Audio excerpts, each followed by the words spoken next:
Today I will make a new vlog video after a long time. Hello everyone. আজকে কাপাসিয়ার উদ্দেশ্যে রওনা দিছি। কাপাসিয়ার যেসব সুন্দর সুন্দর প্রাকৃতিক দৃশ্য আছে ওগুলো আপনাদের মাঝে তুলে ধরবো। আশা করি ভিডিওর সাথেই থাকবেন। ওদেরকে দেখে শৈশবের সেই ছোট্টবেলার কথা মনে পড়ে গেল। একটু সামনে যাওয়ার পরেই প্রকৃতির দৃশ্য আমাকে মুগ্ধ করে দিল। আমার সাথে যে ছোট্ট মামুনিটা দেখতে পাচ্ছেন, সে আমাদেরকে তার পুরো গ্রামটা ঘুরে দেখিয়েছে। কি করতেছ? হ্যাঁ, কি ফুল এগুলা? কি ফুল বলো, নাম নাই? কি তোমাদের গ্রামের ভাষায় কি বলে এই ফুলের নাম কি? তার পিছু পিছু আমরা হেঁটে যাচ্ছি এবং প্রকৃতির দৃশ্য উপভোগ করছি। আপনারা আশেপাশে দেখতে পাচ্ছেন যে এগুলো সব হচ্ছে আখ ক্ষেত বা গেন্ডুরি যেটা বলেন আপনারা। আমরা আসলে লাস্টের দিকে চলে আসছি। জাহিদ আমাকে আরো অনেকদিন আগে আসতে বলছিল যে মেহেদি চলো, তো আমার আসতে আসতে লেট হয়ে গেছে। তো এদিক থেকে আখ বা গেন্ডুরি যাই বলেন, ওগুলা সব কেটে তারা বাজারে অলরেডি বিক্রি করে দিছে। তো আমি লাস্টের দিকে এসেছি। তারা আবার নতুন করে আখ খেতে আখ রোপণ করেছে। কাপাসিয়ার একটি ঐতিহ্যবাহী ফল হচ্ছে কলা। এখন দেখতে পাচ্ছেন যে আমি কলা বাগানে আছি। এখানে অনেক প্রকার অনেক জাতের কলা গাছ আছে। যারা কৃষি কাজ করে তারা রোপণ করেছে। আসলে কলা গাছগুলা আরো 2 থেকে 3 মাস হয়তোবা বড় হতে লাগবে। আর কলার ছড়ি নামতে হয়তোবা আরো 5 থেকে 6 মাস লাগতে পারে।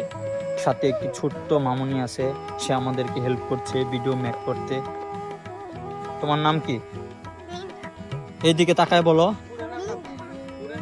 তুমি এত ঢং করো কেন? হ্যাঁ, এত ঢং করো কেন?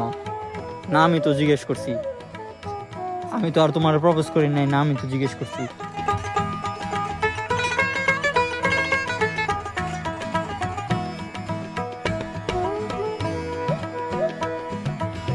কাপাসিয়ার একটি ঐতিহ্যবাহী ফল হচ্ছে আনারস। চলে গেলাম আনারস বাগানে, যে দেখি আনারস এখনো বড় হয়নি। তারপর আমরা চলে গেলাম লটকর বাগানে। লটকর বাগানে যেয়ে দেখি লটকরও এখনো বড় হয়নি।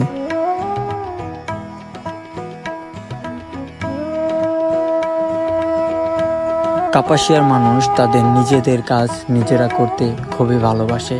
তারা যেরকমেরই সরল সোজা হয়ে থাকে, তার থেকে বেশি হয়ে থাকে পরিশ্রমী। অনেক যত্ন সহকারে কাটা হচ্ছে এই মৌসুমের বৈশাখী ধান।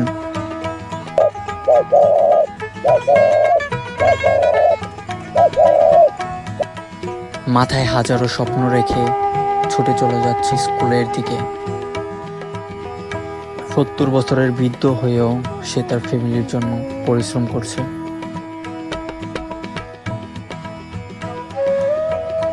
তারপর আমরা চলে গেলাম আম আর কাঁঠালের বাগানের দিকে। খাল এবং বিল পারাপারের জন্য তারা বাঁশের ব্রিজ ব্যবহার করে। বাগানে ঢুকতে শুরুতেই দেখি কাঁঠাল। এবার কাঁঠালের ফলন অনেক বেশি হয়েছে। জাহিদ আমাকে তাদের বাগান থেকে আম পেড়ে দিল। আমি তৃপ্তি সহকারে সেই আমগুলা খাচ্ছি। অনেক মিষ্টি ছিল আমগুলা। গাইস, আজকে অনেক দিন পর একটি আনকমন ফল ট্রাই করব। এই ফলটার নাম কি আসলে আমি জানি না। এই ফলটি খেতে অনেক সুস্বাদু এবং আয়রনে ভরপুর। খেলে জামের মতো অনেকটা ফিল আসে।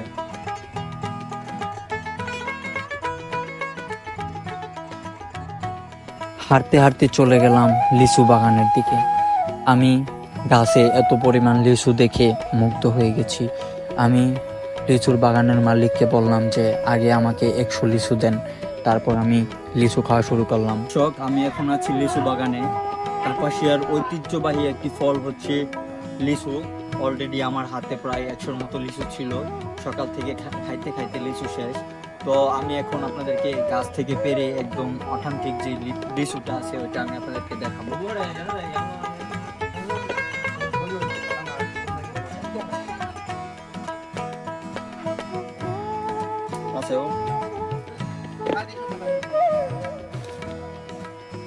কাপাসিয়ার ঐতিহ্যবাহী লিচু একদম পুরা রসে ভরপুর।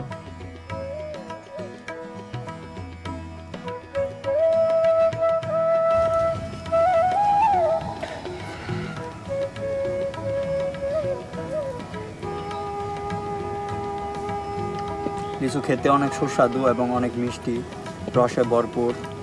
আপনারা অবশ্যই কাপাসিয়ায় আসলে গাছ থেকে লিচু পেড়ে খাবেন। শৈশবের জীবনগুলোই কত সুন্দর ছিল, না ছিল কোনো চিন্তা, না ছিল ফ্যামিলির দায়িত্ব।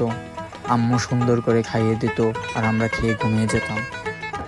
আমি অনেক দিন পর গ্রামের ছোট্ট ছোট্ট ছেলেদের এরকমভাবে খেলাধুলা দেখে মুগ্ধ হয়ে গেলাম।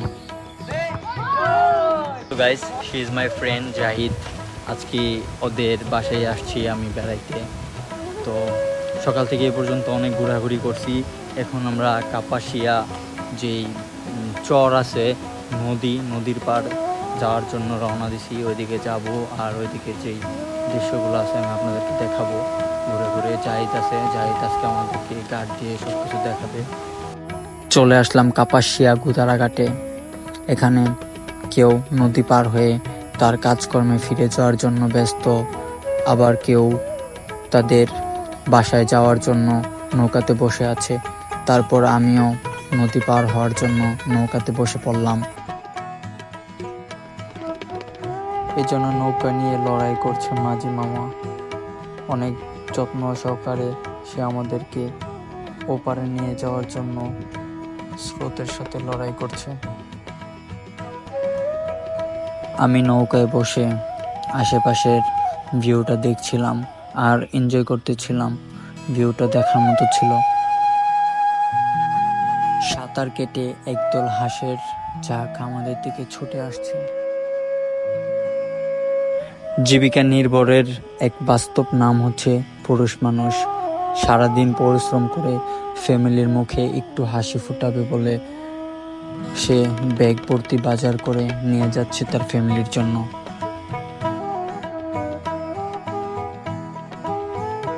নৌকা থেকে নেমে চলে গেলাম বালুর চরে হাঁটাহাঁটি করার সময় দেখলাম এখান থেকে কাপাসিয়া ব্রিজ অনেক সুন্দর করে দেখা যায়। আবারও আমরা নদী পার হয়ে চলে আসলাম এপারে। তাড়াহুড়ার মধ্যে ছিলাম। কাপাসিয়া বাজারে সব কিছুই পাওয়া যায়। এটা হচ্ছে কাপাসিয়া গুদারাঘাট বাজার। ঘুরতে ঘুরতে চলে আসলাম কাপাসিয়া সদরে। এখানে এসে দেখি বাচ্চারা মনের আনন্দে দুষ্টামি করতেছে। পরের দিন অনেক সকালে চলে আসলাম লিচু বাগানে। জাহিদ গাছ থেকে লিচু পাড়ছে। আমি বলছিলাম যে আগের দিনই লিচু পেড়ে রেডি করে রাখতে। জাহিদ বলতেছে যে আগের দিন পেড়ে রাখলে লিচুগুলো নষ্ট হয়ে যাব। তো জাহিদ বলতেছে যেদিন আমরা ব্যাক করব এখান থেকে, ওই দিন আমরা সকাল সকাল এসে লিচু নিয়ে যাব। আপনারা ভিডিওতে যে লোকটিকে দেখতে পাচ্ছেন উনি চোখে দেখে না, কিন্তু ওনার কাজ করার কৌশল অনেক ভিন্ন রকম। খুবই যত্ন সহকারে আমাদের জন্য লিচুগুলা সংগ্রহ করছে আমাদের এক ভাই। নষ্ট লিচুগুলা ফেলে দিয়ে শুধু ভালো লিচুগুলাই সংগ্রহ করছে।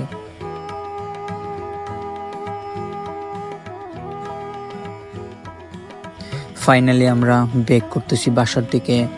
দেখা হবে নতুন কোনো ভিডিওতে। নিজে নামাজ পড়বেন, অন্যকে নামাজের প্রতি আগ্রহ করবেন। আসসালামু আলাইকুম, আল্লাহ হাফিজ।